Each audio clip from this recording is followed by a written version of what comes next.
Hey Paranormies, it's Jen and you're on the light side of the paranormal. Welcome to another day in our 31 days of Halloween where we bring you awesome spooky content from October 1st right until the most wonderful time of the year, Halloween. If you're new here, make sure to click the subscribe button so that you get notified when we upload new content, which will be every day in the month of October, as well as all of the other great content that we post year-round. In this video, we are going to be diving into the Bennington Triangle, a mysterious section of the United States where unexplainable things continue to happen. So the Bennington Triangle is located around Glastonbury Mountain in Vermont, and it has been said to be cursed land by the Native Americans. The Native Americans have actually avoided the area completely for many, many years, as an Algonquin legend warned of a malevolent stone found deep in the mountains that would open and swallow up anybody who was unfortunate enough to step on it.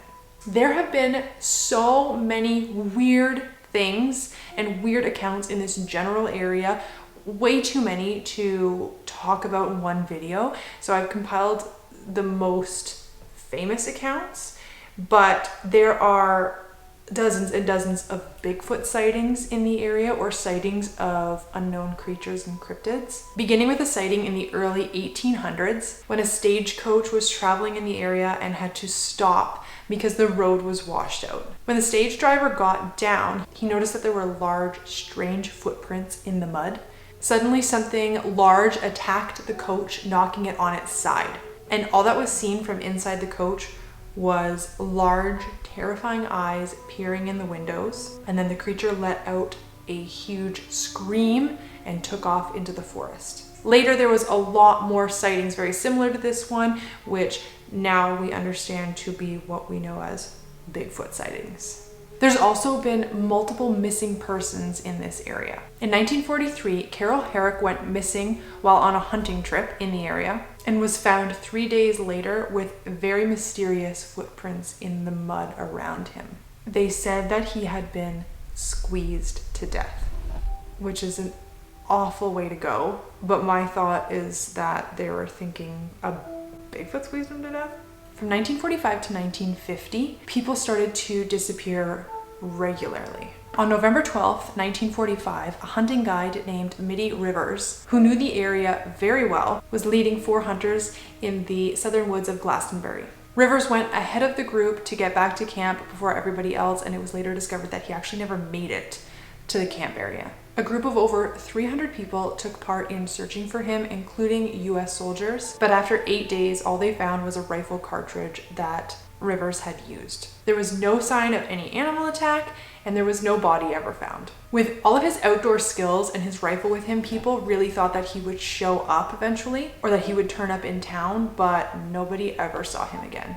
1 year later, on December 1st in 1946, so almost exactly 1 year later, just off by days, Paula Weldon went hiking on Long Trail, which is in the area, and was wearing a bright red jacket. So she was easily seen by a lot of people that day. Someone even remembered giving her directions, and she actually bumped into a couple while on the trail. When Paula didn't show up for class the next morning, an extensive search began looking for her, with over 1,000 people searching, aircraft surveillance, help from the FBI, and a $5,000 reward posted. But she was never found, and nothing even remotely close to explaining why or how she disappeared ever came to light.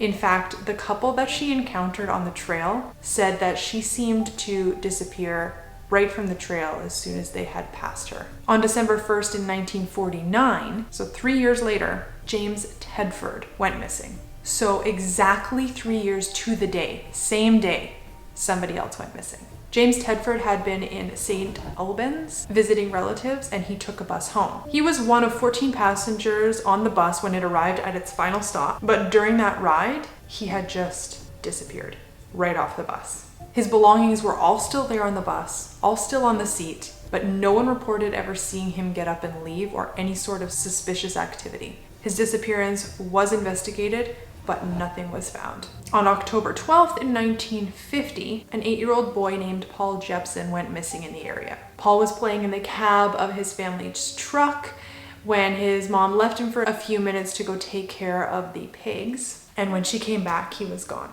There was an extensive search with over hundreds of people helping, and nothing was ever found. Abduction was the main concern in this case, and they used bloodhounds, which did pick up on his scent heading toward Glastonbury Mountain, but then was lost. His father did mention that Paul was talking about visiting Glastonbury Mountain for a few days prior to this, and the area was also investigated, but nothing was ever found. On October 28th, 1950, just 16 days after Paul Jepsen went missing, Frida Langer went missing. She was camping near Glastonbury Mountain with her family when she and her cousin decided to go for a hike. Just a few hundred yards from their campsite, Frida actually slipped and fell into some water and got her clothes wet. So she asked her cousin to wait for her while she ran back to camp just to switch out some of her clothes. When she didn't return back to him, he went to camp to make sure she was okay, but she had never been to the camp to change her clothes. She vanished in the middle of the day on a small trail between her cousin and camp.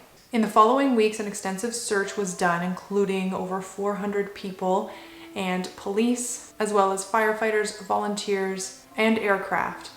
They all searched for her and they found nothing. 7 months later, on May 12th in 1951, her body was found in the same area, an area that had been extensively searched previously. But due to the decomposition of her body, no cause of death was ever determined, and there is still absolutely no answer to what happened to Frida. On top of everything I've already mentioned, there have been multiple accounts of strangeness in the area, like seeing lights, mysterious lights in the sky, very odd smells that can never be identified, seeing strange creatures like I mentioned before, navigation mishaps, plane crashes, UFO sightings, and the strange way that nature seems to grow in the area and how weather can change on a dime. A lot of people thought that all of the disappearances could be attributed to a serial killer, but the lack of evidence, the sheer lack of absolutely any leads or any evidence seems hardly plausible. It's also very strange that all these disappearances happened around the same time of year, some of them on the same day, and most of them between 3 and 4 p.m.